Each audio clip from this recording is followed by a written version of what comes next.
I'm Sean Brown, Director of Communications from McKinsey's Strategy and Corporate Finance Practice, and it's my pleasure to welcome you to our session on winning in the long term, which we're delighted to be presenting with our friends at FCLTGlobal. Now I'd like to introduce our host. Kevin Sneader is a global managing partner of McKinsey. He serves a broad range of global clients across multiple industries and functions with his work in strategy, organization, and operations. Kevin is also Vice Chair of the Board of Directors of FCLTGlobal. Kevin, welcome to the session. It's my pleasure to hand things over to you. Sean, thanks so much, and thanks everyone for joining. It's great to see so many people have chosen to participate in what I think should be a very interesting conversation given the subject at hand, corporate long-term behaviors. So there's a lot to discuss. Let me just say a few brief words before we get into the conversation. This webinar draws on and launches a report which we worked on together between McKinsey and FCLT, and it's the latest in a long line of research and collaborations between our two organizations. Specifically in 2013, we were one of the group that helped to found FCLT, and we've worked together extensively to promote a shift that my predecessor termed a move from quarterly capitalism to long-term capitalism. Now, over the years, we've highlighted the perils of short-termism and showed many times that companies create the most value when they are focused on achieving long-term results rather than meeting short-term targets. Indeed, compared to their peers, long-term oriented companies achieve higher revenue growth and stability. They achieve higher growth both in terms of earnings and economic profit, and they generate greater total returns for shareholders as well as creating more jobs. So the future, it appears, should be oriented towards and be in favor of those who have that long-term orientation. Now, that said, behavior focused exclusively on the short term has grown more prevalent during recent years, and the pandemic has placed further short-term demands on executives, which is why this conversation we're about to have is so important. And nearly half of the executives say that the pandemic has compelled their company to trade off and postpone long-term projects in terms of favouring near-term opportunity. So this pandemic also is a moment to reset. I'm sure you've heard that phrase, the Great Reset.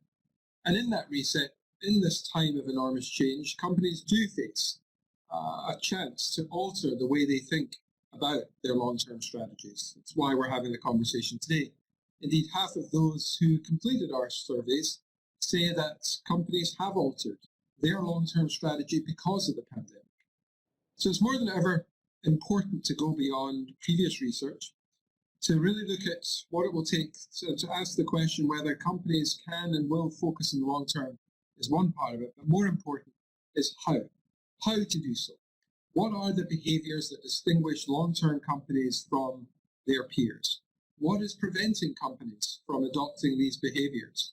And what steps can CEO, boards, and others take to foster and reinforce long-term orientation? That's the topic for today. Now, I'm delighted that joining me for that conversation are two people who will shed light on the findings in the report, as well as the opportunities it sets out.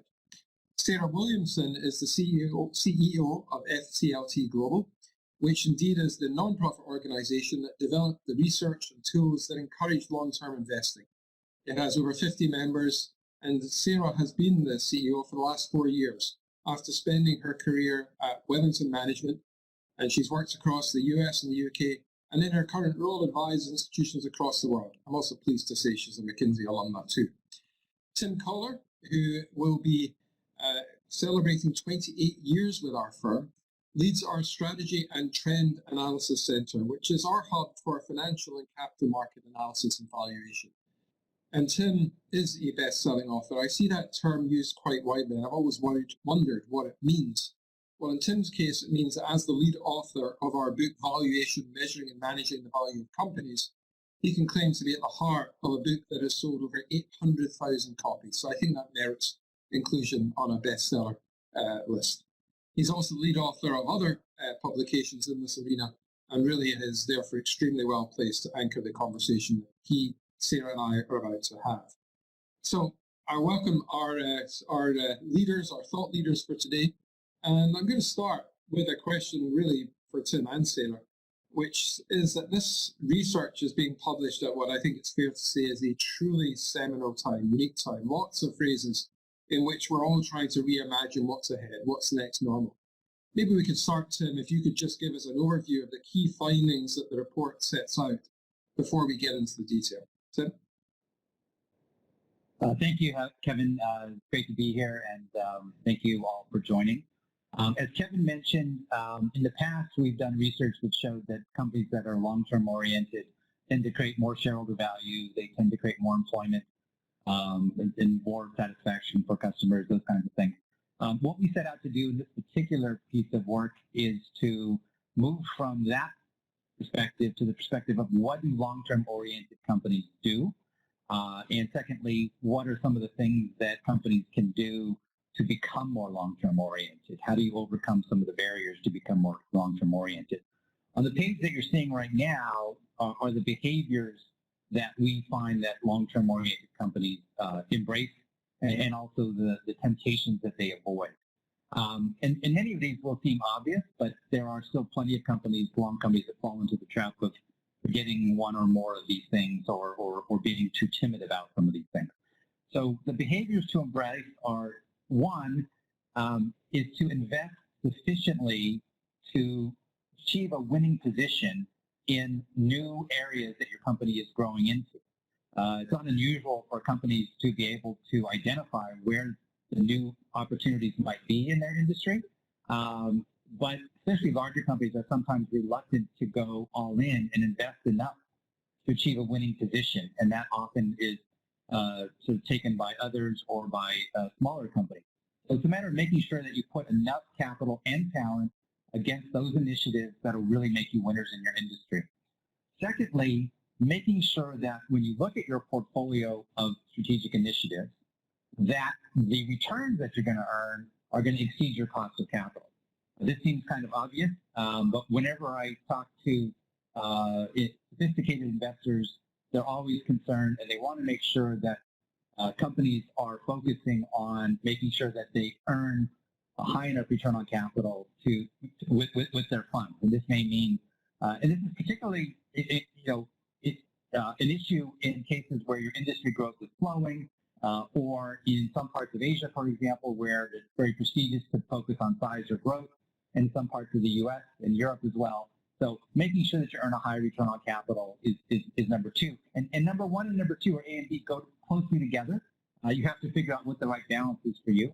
The third item, or number C here, is almost all industries are dynamic, even ones that we don't necessarily think of that way.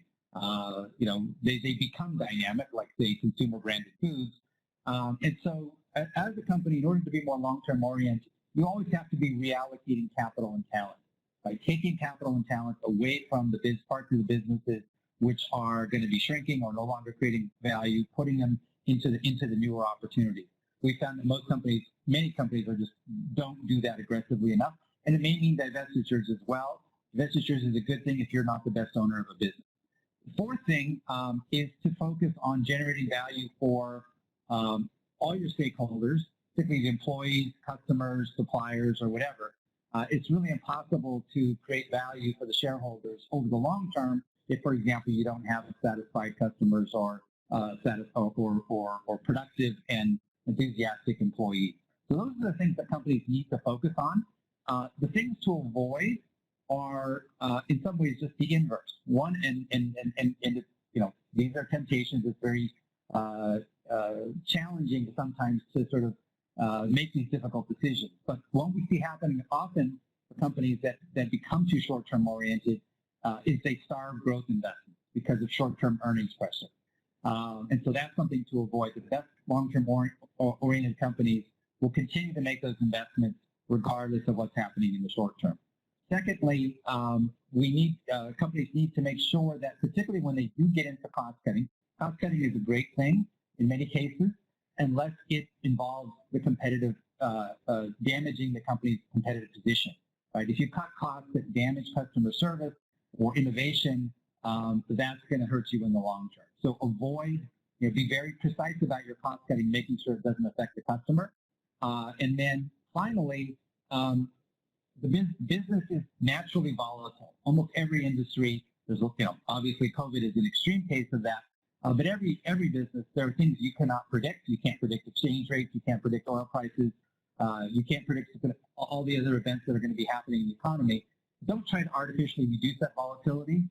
Sophisticated investors understand that and don't want companies to try to artificially reduce volatility by taking actions that may affect their ability to create value over the long term. So those are the 4 things that we should embrace and the 3 things that we should avoid.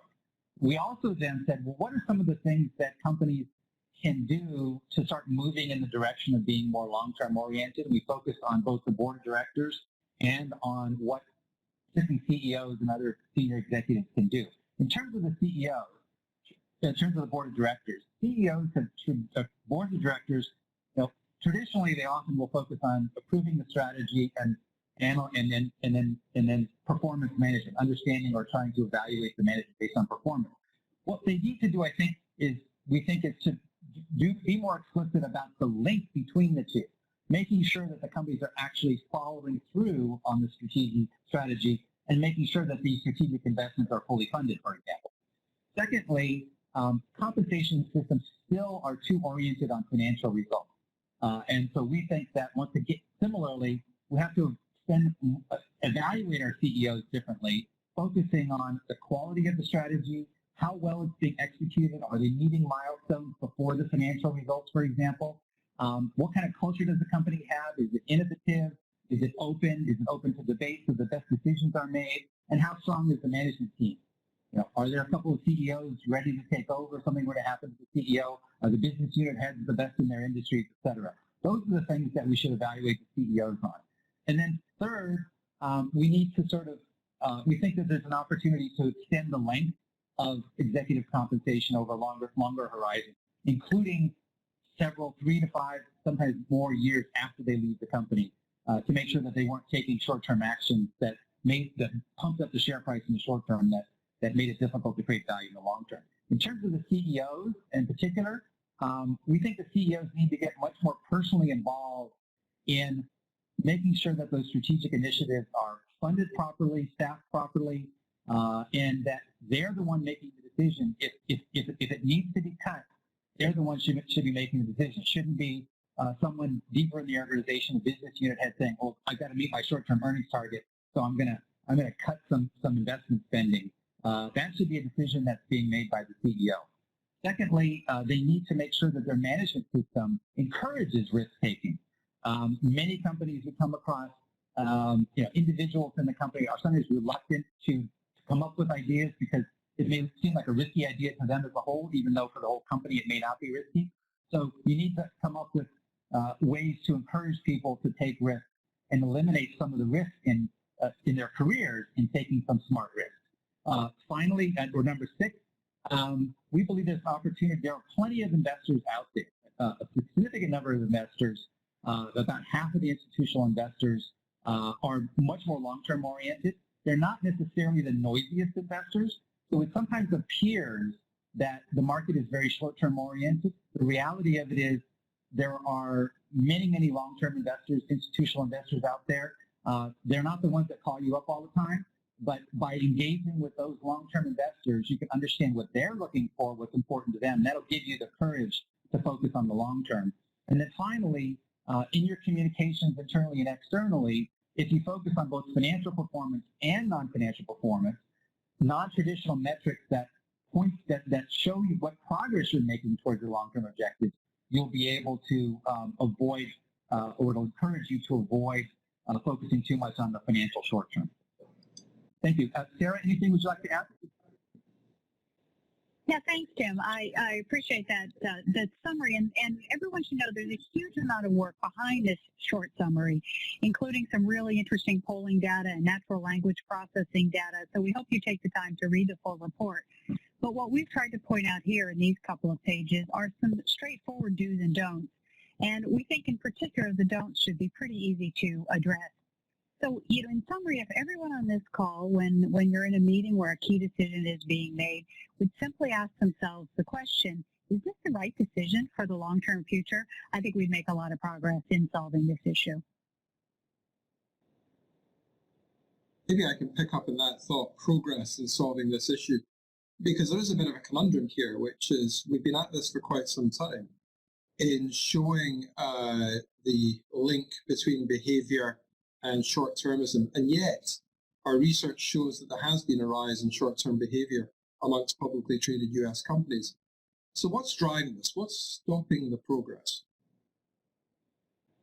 Yeah, well, we think that the best companies have a long-term strategy that they execute over near-term time frames, and that when a company has that sense of where they're going, they can withstand the pressures that they get in the marketplace. And those pressures may be from the media, who worry about what they're going to say about the company. They may be from the board of directors. They may be from short-term shareholders or even sell-side analysts. So pressures come from all sorts of places. But those companies that have that long-term plan and goal in mind are the ones that can withstand those. It sort of it reminds me of an old Yogi Berra quote, which is, if you don't know where you're going, you'll end up someplace. And those short-term companies do end up someplace, but it's probably not in the winner's circle. So we think that long-term strategy, the long-term plan, really provides that backbone to withstand those short-term pressures that are inevitable in the marketplace. Now, I love that you got that great American philosopher in nice and early into this conversation. I also love his quote, "The future ain't what it used to be," because it feels like that's one that's certainly true for the times that we're in, that the future is not what it used to be. And maybe, Tim, if we get into some of the details of this, we speak of the need to invest sufficient capital and talent in large, risky initiatives. Now, it's easy to say that, but here we are in a moment when many entities are fighting to survive. And you could argue that risk-taking in that context is a very scary choice. So could you just expand maybe on this link that you're outlining between investment, revenue growth, shareholder returns, especially with an eye to the environment we find ourselves in now? Yeah, thank you, Kevin. I think it's important to, when we're thinking about the current environment, we have to be frank that there are some companies in some industries that are just fighting for survival, right? And so there's really not much, those companies, if liquidity is an issue, it is important to focus on that and make sure you get through. Because if you don't get through, you won't be able to do anything long-term oriented. But that is not the majority of companies, certainly not publicly listed companies, right? Many listed companies are still they came into this with strong balance sheets. They came into this, their revenues and profits are down, but they've got plenty of capital. They've got plenty of resources, et cetera, to continue to make long-term decisions. So we would check, and we've talked to investors, we've interviewed investors who also would agree that companies that are not facing a liquidity crunch should continue to focus on the longer term. They should use this as an opportunity to, you don't want to come out of this at a competitive disadvantage because your competitors invested and you didn't, right? So you want to also protect your customers, you want to protect your suppliers, because if your customers come out of it stronger, if your suppliers come out of it stronger, you'll be in a much better position as well. So it's not necessarily the case that, you need to sort of hunker down because of the current economic situation. And that said, it is when we as we get back to normal, it is a balance between for all companies between making sure that you are investing sufficiently. Every company has ideas. When we read strategy statements, usually executives know where they're going, but they often don't really put their they don't put their full resources into it. They don't assign their best executives. They don't put enough capital into it. And we find consistently in our work as a firm, our strategy practice, and that in order to win, you have to be the ones who are leaders. You have to be innovative. You have to be putting enough capital to sort of stay ahead of the business of the competition in terms of the direction that the company is going. At the same time, that doesn't mean just going after everything and not being thoughtful about it. That's why the second point is those returns, you have to also earn an adequate return on capital. And if you can't earn an adequate return on capital, then you shouldn't be making those investments, and there may be a reason why. So it's getting the balance right, not only for the company as a whole, but for all of your individual units between investing for growth and earning the right return on capital. Picking up on that thought, though, the objective that we're talking about here. I mean, I meet with a lot of companies, and you hear a lot of talk about growth. You hear a lot less talk about earning ROIC that exceeds the cost of capital. And yes, you hear the words value creation used. What do you think companies really, therefore, should be doing in terms of finding this right combination of growth and ROIC? Because it does feel that's part of the issue that we're grappling with here. Yeah, and it really depends on where you are, right? If you are in a, in a bit, there are plenty of companies out there that are earning more than a 20%, let's say, return on capital, right? And plenty of business units, right? And the math will tell you if you are earning attractive returns on capital, yeah, you are better off growing faster, right? Even if some of the new things might earn slightly lower returns. So, for example, we see companies shifting too much from one to the other, right? One company I came across said that every business had to increase their profits faster than their revenues. In other words, their margin and return on capital had to go up, even if you were already earning a 30% margin. So you see sometimes companies with very high margins, right, still focusing on the margin at the expense of growth, when growth would create a lot of value.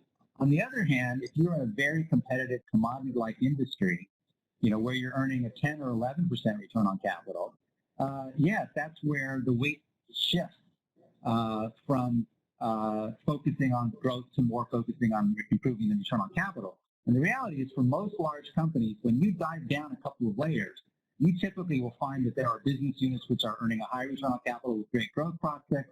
There are parts of your business which are earning low returns on capital. So really what the trick for management is to figure out what each unit should be doing to maximize the value of the whole. And it may not be the same. You don't want every unit cutting costs. You want some unit investing, and you want other units to focus on cost cutting if you're going to achieve long-term success for the company as a whole. Thank you. No, thank you. And maybe turning to you, Sarah, two questions. How do we define the companies that we view as having made this cut as being long-term oriented? There's quite a few questions in the chat. So maybe just a word on how we think about what defines a long-term oriented company, the metrics and other ways we use that. But some people view long-term orientation as implying stability. It's not the way we've defined it in the report, far from it. We've actually laid out that it requires dynamic capital allocation and talent to keep up with changes in the market. So how do companies do that effectively, especially in the times that we find ourselves? Yeah, I think that what we don't mean by long-term companies is stable or stuck in the mud or anything like that. What we really mean is those companies that are looking to the future. So if we take the other side of that, if you think about a short-term company, a company that's only worried about this quarter or this year, or a company that assumes that the industry they're in is stable, there are not that many of those anymore. And there weren't before the COVID pandemic, and there certainly are not today. So what we think of as a long-term company is a future-oriented company, a company that's asking itself, what do we want to be in 5 years? Where are we going? What do we want to do next? And the way that we think about measuring that is a long-term roadmap. Where is the company planning to go? And then what are the milestones to get there over time? And obviously, in the short term, you need to hit this milestone and the next and the next. But the idea is to have that long-term roadmap in place. And part of that, as Tim said, can be choosing to exit businesses. It can be choosing to say, we've been in that business, but that's not part of our future. And one of the things I learned at McKinsey years ago, that is one of the hardest things about strategy is choosing what not to do. And so it is trying to walk away from those things that may be part of the past. And there are some great examples of companies that have been very successful in one area and then turned those skills and experiences to another one, even sort of at the expense of leaving behind that tradition. So by long term, we don't mean traditional, we don't mean stuck in the mud. What we really mean is future oriented, future focused, and really thinking about what are the trends in the marketplace, what are the trends in society, and how does this company with its set of skills and talents and people take advantage of that going forward. Thank you. And I did get a question on, do we have a definition of a long-term oriented company in terms of number of quarters or how we think about that concept in practical terms? So I always think of it, Tim may have an answer too, but I always think of it in terms of the business cycle of that company. So if you are a company that builds large capital plants that don't pay off for, 10 or 20, 30 years, you're going to have a much longer time frame than if you're trying to, invent fast fashion that's going to be sold in the spring. So I think what each company needs to ask for themselves is, what is the business cycle that really determines whether they're successful or not? And one of the things that we've seen in this pandemic, of course, is that many of those trends have been accelerated. They have been brought closer, and those trends have sped up. So they're dynamic definitions of being long term. But again, in my mind, it's mostly being future oriented rather than focusing on this quarter or this year. I agree totally with Sarah that it really somewhat or largely depends on the cycle of the industry. But even those businesses which have shorter cycles, it's also about building the capability to be able to respond as cycles go on. So there's a long-term element to it in all cases. In fast fashion, stability, making sure that you have the capabilities, the investments, et cetera, to be able to execute against that on an ongoing basis is also an important part of being long-term oriented. Very much so. Very much so. And I was going to explore that a bit because one of the ideas that certainly has gained ground is the notion of balancing stakeholder and shareholder in terms of both value, but also in terms of how their relative importance plays into the way in which leaders lead. So how do we think about, and maybe Sarah, to start with you, how do you think about the way that companies can still satisfy both shareholders and stakeholders? And does what we've explored validate that as something to do as opposed to the old world of shareholder primacy? So the way that I think about shareholder and stakeholder is that for most businesses, for long-term businesses, they support one another. They're congruent, which is that there is a sense that by doing the right thing for customers, doing the right thing for employees, you build value over time. Now, sometimes the lines change. The definition in society of what is appropriate changes. And so what's appropriate for a stakeholder mindset may change over time. One way we've thought about this is using the old Maslow's hierarchy of needs, if you remember that from psychology class, which is, and Tim said this before, if you're trying to just barely get through this year because you've got a serious crisis on your hand, maybe that's your bottom layer, which is just survive. And if you don't survive, there's nothing much left. But then you get to employees and customers and suppliers, and eventually you get to the long-term shareholder.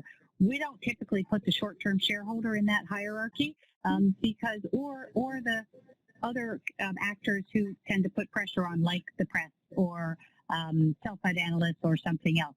So the question for companies, I think, is who are their stakeholders?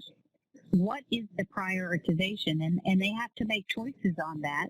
And then as they make those tough decisions, how do they go through that priority of stakeholders? It's not a panacea in that everything that's good for a stakeholder is good for the shareholder, but having that clear-eyed view of what is the prioritization really helps people make those decisions. Thank you. Maybe we can, I don't know, Tim, if you want to comment on that, the shareholder-stakeholder dynamic and how to think about the broader set of interests, particularly in regard to ESG programs, for example. Mm-hmm. Yeah, I think what ESG is a good example, right, of this, where we have found that there are still plenty of opportunities for many companies to both create value for the shareholders and to do good things on the social and environmental side of things. So, for example, there are studies that have shown that customers are willing to switch in some industries to products that are sustainably sourced or come from companies that that make sure that their supply chains don't take advantage of child labor and all those kinds of things. There's plenty of opportunities for companies to do better from the revenue perspective. We also find that part of being successful is making sure that if you're in a business which is heavily regulated, it's important to do things that will help you with the regulator. You think of it as in emerging markets, but even in the U.S., for example, there was one of the ports on the West Coast that was giving out a big contract, and the company's performance on ESG was an important factor in who they gave the contract to. There are cost reduction things that you can do. So there are plenty of things that companies still have an opportunity to do that will benefit from an ESG perspective, as well as creating value over the long term. But I also want to focus on the customers for a second, because customers are sort of one of the key ones. And I think that's where we've seen situations where sometimes companies, they set financial aspirations that the only way they can meet in the short term sometimes is by doing things that they hope the customers won't notice. Customers notice, right? If you cut the quality of your product, if you cut your customer service, customers will notice that and they will migrate elsewhere. So keeping those customers highly or at the top of your priority list is essential in almost every industry, because customers it's easy for customers, both business customers and consumers, to switch to someone else in so many businesses. Maybe to add to that, the way that we often think about it is that most companies are trying to manage for long-term shareholder value in a multi-stakeholder context. We're working in a multi-stakeholder context, and we don't want to diminish the tough trade-offs. People may need to make the trade-off of putting pressure on their supply chain in order to lower a price for a customer, or laying off current workers in order to create prosperity for future ones, or paying executive compensation so you don't lose to competitors. So it's not easy, and these trade-offs are real. But I think at the end of the day, all stakeholders want to be associated with a strong and thriving and sustainable long-term business. And so while there may be differences of opinion as to exactly how to do that, the job of the leader is really to manage for that long-term shareholder value in this multi-stakeholder context. And maybe it also gets to this issue of then how leaders role model in terms of behaviors and the actions that they should take. Now, Tim, you obviously get into this question in your opening comments on the actions that CEOs take, but I'd love to just maybe hear you go one level deeper. Can you go into a bit more detail on what you think this means in terms of the actions CEOs and other business leaders need to take? Yes. As I mentioned at the beginning, it is the CEO sets the tone for the rest of the company, right? And also, if other executives and business unit leaders and other managers see the CEO focusing on the short term or making decisions that make their short-term earnings look better but starving investment opportunities, they'll realize that maybe that's what I should be doing as well. That's what the CEO's priority is. So the CEO has to set the example, and sometimes, and I think in the beginning, you have to not just set the example, but you have to actually make a lot of the decisions when there is a difficult decision, right? So if a part of your business is having a difficult year, you're the one, as the CEO, you're the one that has to say, okay, yes, we are going to show lower results this year because demand was down in Europe, but that's not going to stop us from continuing to invest in Latin America because that is our future, let's say, or in a different part of the business. And you have to, the rest of the organization has to see the CEO making those decisions, right? Making the decisions to put the customer first above short-term profit. It is making visible actions, both in terms of specific decisions that you make, or encouraging people to make the decisions that will lead you in that are important. So making the decisions and encouraging others to make the right decisions and rewarding them for making the right decisions, promoting people who will make those decisions as well aligned with that, are the things that you as a CEO need to do. It certainly is one of the challenges and the tasks of the CEO, but one of the other challenges and tasks of the CEO, of course, is the interface with boards. So what's the role of the board in all of this? We've talked about the CEO, we've talked about actions leaders can take, but how should boards intervene or encourage or drive this shift that we've been advocating, this motion of the long-term behaviors?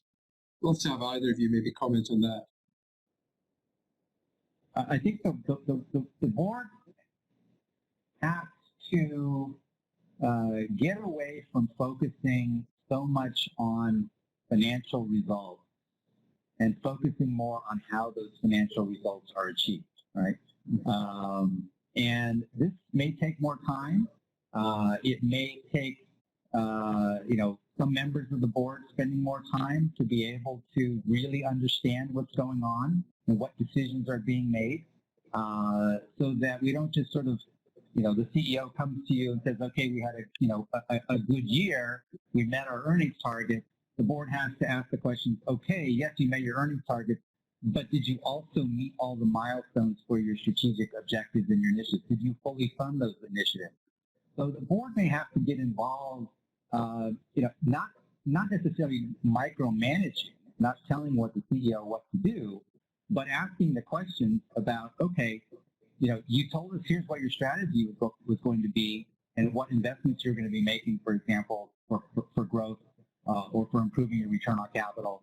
Not only did you achieve your financial results, but how did you go about doing that? Did you achieve the milestones that you set out to achieve? So much more balanced perspective. And in fact, a lot of times boards need to spend more time when the company seems to be doing well financially in the short term to make sure that they're doing it in a way that is going to be healthy in the long term. We used to use the term performance and health, right?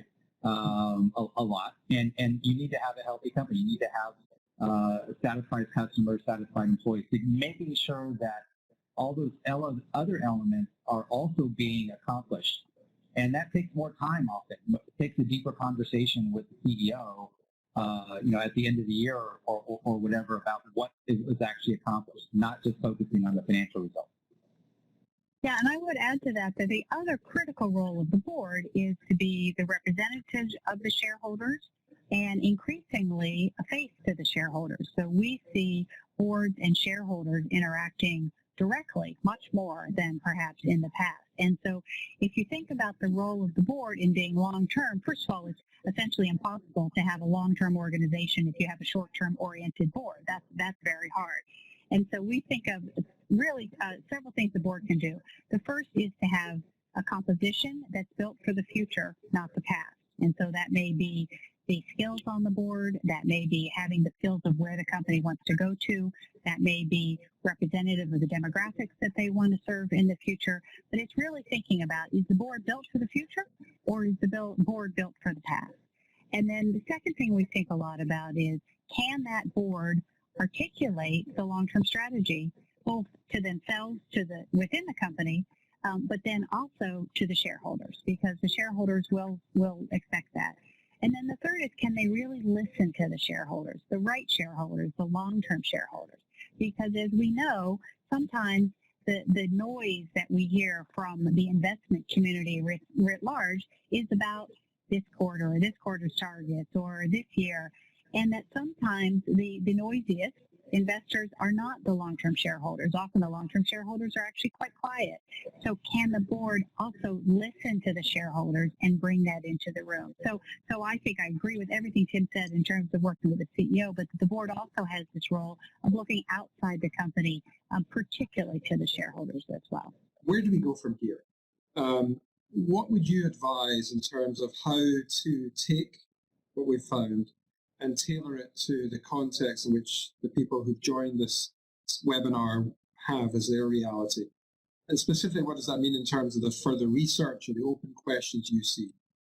Well, I think one of the things to do is to figure out where your company stands, right, and diagnose where you are. And in fact, one of the things that we are in the process of doing is putting a diagnostic questionnaire or survey that FCLT will be hosting that will be accessible to companies, where they can answer questions, or they can send a survey to 50 of their executives, and they'll be able to pinpoint, okay, here are the things that we do that are long-term oriented, here that we aren't, to sort of inform themselves as to sort of where they stand and where they need to improve. So I think the biggest part of it is the realization of where you stand and what are the things that you need to change in order to be able to become more long-term oriented. So starting out with the diagnostic is certainly one way to do that. And then, depending upon where you are in your organization, particularly if you're the CEO, beginning to have that dialogue with your board.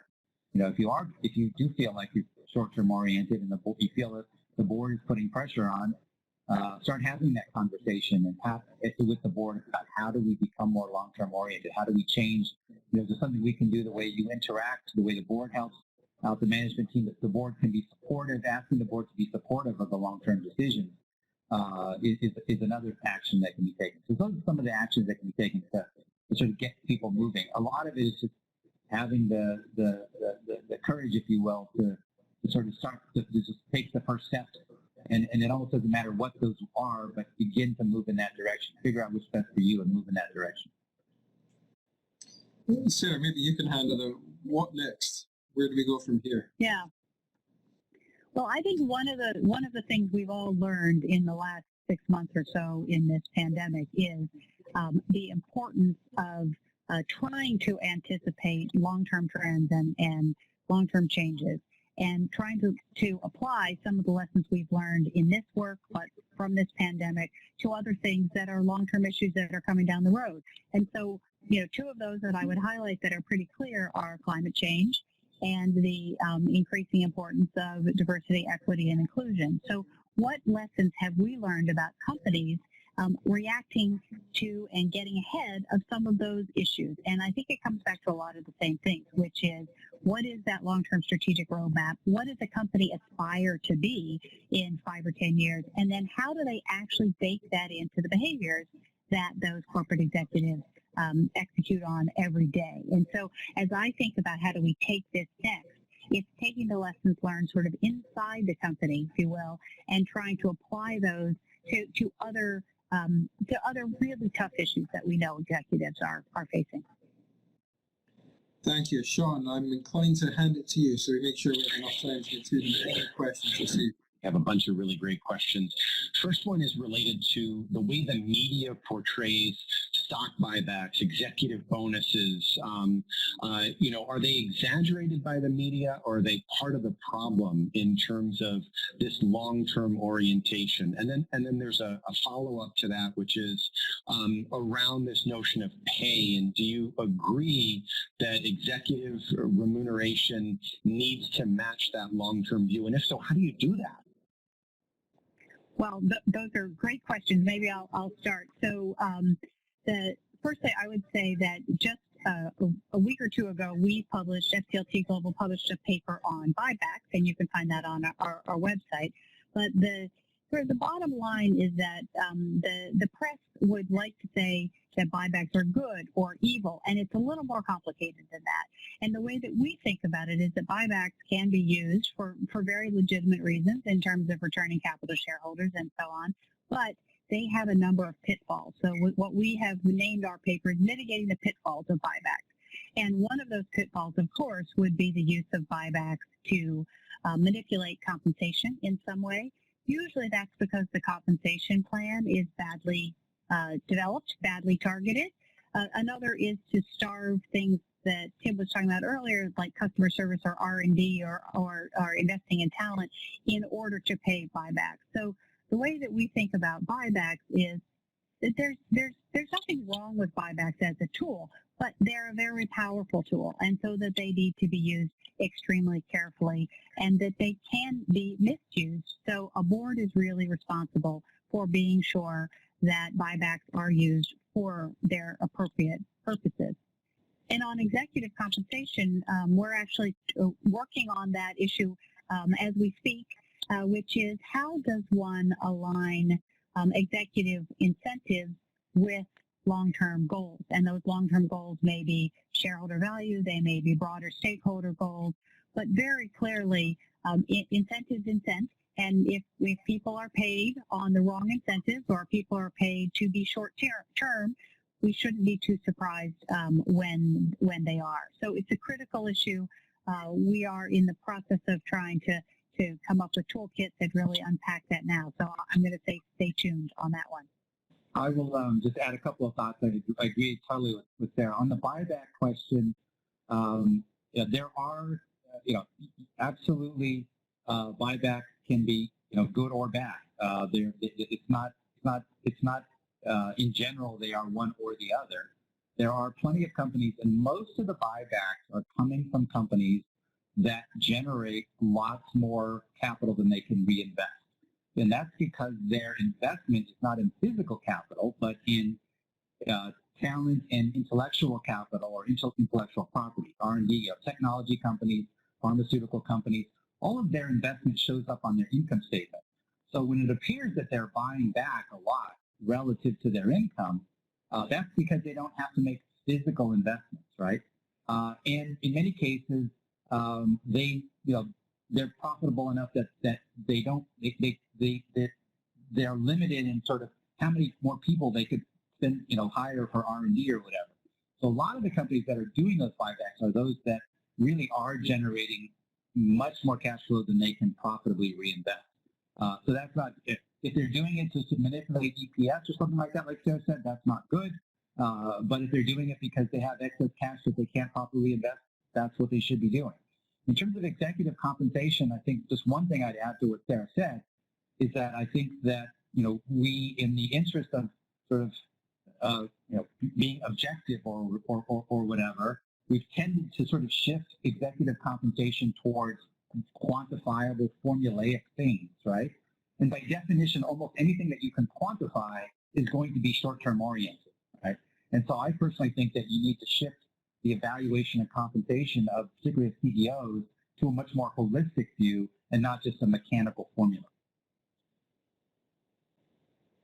Thanks, Tim. So a couple of questions that have come in have related to the size of the company, industry. So in your research, did you see any significant differences, for example, between large cap, small cap, private equity held, public companies, private companies, in terms of the benefits of taking this long-term orientation and some of the challenges? I'll start with that one then. We sometimes think that, it's easier if you're a private company or whatever, or sometimes people argue private equity-owned firms are too short-term oriented. I find that those things are somewhat arbitrary distinctions that don't necessarily hold true. I find that there are some private companies that where the board is very effective in helping the management be short-term, long-term oriented. I also find private companies where, particularly if you're out 3 or 4 or 5 generations from the founder, where the board isn't involved enough to really help the management become more long-term oriented. So they have to do that. On the other hand, private equity firms are sometimes accused of being short-term oriented, and yet typically private equity firm boards are much more involved. They understand what's going on much more deeply, and they're focused on a point 5 years out, let's say, and not on this year's results. So they're often, we've had CEOs tell us that, when they're owned by a private equity firm, they are much more encouraged to sort of focus on where they're going to be in 5 years than what the path is to get there, and not necessarily worried so much just about the short-term results, because the PE board members understand what's an investment versus what's a poor performance, if you will, in achieving something for the long term. So I think that every company has the opportunity, regardless of the ownership structure, to be more long-term oriented. I think it's really about the CEO and the board coming together to say, this is what we want to accomplish.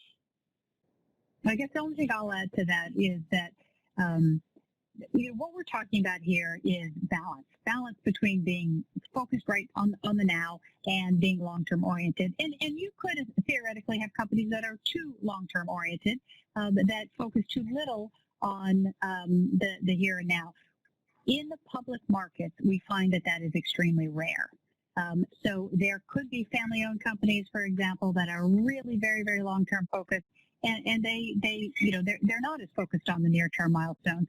But what the predominant issue is, particularly in public markets, is being too focused on this quarter, this year. And to Tim's point, on the private equity side, what we see there is typically that companies are time limited. They have some sort of endpoint in mind. Maybe it's 5 years, maybe it's 7 years, but there is a target in mind. And so the real question here is the balance, and what is the right balance relative to the situation that the company is in.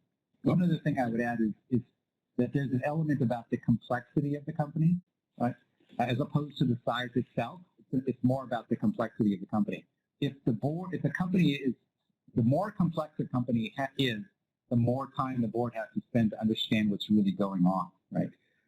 And so complexity I find is a big issue in determining the effectiveness. It's when you have a lot of moving pieces, lots of different business units with different characteristics. The board sometimes gets a little bit more focused on the short term because there's just too many things going on. And so complexity gets in the way of being long-term oriented. And so that's something to consider as well as you're thinking about sort of how to become more long-term oriented. Is the business too complex to be for the board to be effective in helping you be long-term oriented? Thank you. I'm going to try and squeeze in just a couple more questions. This next one is related to investors. And specifically, if you have this long-term orientation, how do you square that with activist investors who often will pounce when short-term results don't match up to what the market is expecting? You need metrics to show your progress. So do you have any thoughts for how a CEO and their board can address that? Yeah, so we've done a lot of work on activism. We published a paper this summer. Again, it's available on our website. And I guess there are a couple of key takeaways from that. The first is that people often think that the issue on activists is between the activist and the company. But very often, the people who actually make the decision as to whether that activist is successful or not are the long-term shareholders, because no activist owns a really significant percentage of a company. They typically own a very small amount of the company, and then they need to have the other shareholders come along. So the first thing that companies can do to offset that potential activist is to make sure that their long-term shareholders understand what their plan is, where they're going, and if they miss a target, if they miss a quarter, why? And that it's a bump in the road. It's something unexpected like a pandemic. So I think that's the first thing. The second is most times activists go after companies that are underperforming for some reason, and so perhaps it's simply just a difference of opinion about strategy, but usually there's some opening. So what we find is that the best companies that are long-term oriented also end up performing better, and that by performing better, they're less likely to have the activists show up in the first place. So again, as often, an ounce of prevention is worth a pound of cure. And so the prevention here is long-term strategy, long-term roadmap, long-term focus that will really keep the activists away. We have quarterly financial report performance disclosure requirements right now for public companies. Many eliminated their guidance in the pandemic. Many are starting to reinstitute them. What are your thoughts on quarterly guidance? And if not, then what? Well, I'm happy to jump in here. And then this is, as Tim knows, one of my favorite topics. So we have done work that shows that quarterly guidance is a detrimental practice, full stop. So there is a myth in the marketplace that it lowers the volatility of stock. That's just not the case. There's a myth that there's a credibility premium. If you offer guidance and you hit it, you get some sort of premium. That's not the case. And so what we would encourage people to do is, it's the old saying of never let a crisis go to waste.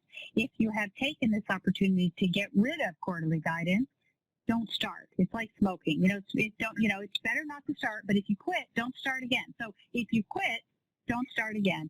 It's absolutely a detrimental practice. And what we see is that by issuing quarterly guidance, you simply give short-term investors the ability to play quarters. It actually increases volatility. Now, that's different than longer-term guidance. So longer-term guidance, longer-term milestones, a year or more, where are you going? Are you on your way? That's fine. But this quarterly game of, next quarter we're going to achieve between $1.27 and $1.29, it's a fool's game, and give it up, don't take it up again. A couple things just to add. I agree with everything Sarah said. I just want to emphasize one of the points that Sarah said. We did some interviews with FCLT earlier in the pandemic with some sophisticated longer-term investors, and what they told us was that this is a good time to stop guidance and not reinstate it when we come out of the pandemic. So in a way, this is the time to stop smoking and not start again, because once you start it. So it is important to do that. And the other thing that's also important is, and Sarah alluded to it at the end about sort of the problems with $1.50 to $1.52 per share or whatever in terms of EPS.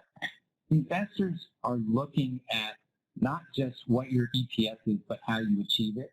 How much is revenue growth? How much is margin? How much comes from share repurchases? And those aren't all created equally anyway, right? And so looking to the longer term, focus on things like revenue growth, margin, et cetera, and don't focus on EPS because the investors aren't going to focus on the EPS. Thanks so much. Kevin, do you have any final thoughts you'd like to share before I close out? Final thought is really to just echo where we began, which is I think the value of this report is a fairly tangible set of actions that can be taken. And I think in this moment when there is a big reset occurring and the reset takes many forms, this could be one of them. So at a time when there are many reasons that we all feel concerned about the dreadful condition of the pandemic and all that it's entailed, let's not lose sight of the fact there are opportunities here to reset. And by taking what we're arguing for, this longer term perspective and behaviors that go with it, we can all emerge stronger, not weaker, over the long term from what we're experiencing now. So I think it's a very important and timely dialogue, and I appreciate everybody joining. Kevin, Sarah, Tim, thank you so much for taking the time today. And for all the executives attending, thank you for joining us. We hope you enjoyed the discussion. And if you'd like to learn more about our perspectives on strategy and corporate finance, we encourage you to visit our practice website at McKinsey.com or follow McKinsey Strategy and Corporate Finance on LinkedIn and Twitter. If you've got any further thoughts or questions you'd like to share with Kevin, Sarah, or Tim, we encourage you to use the contact information, and we look forward to having you join us again soon at another event, and wish you all a safe and wonderful day or evening. Take care.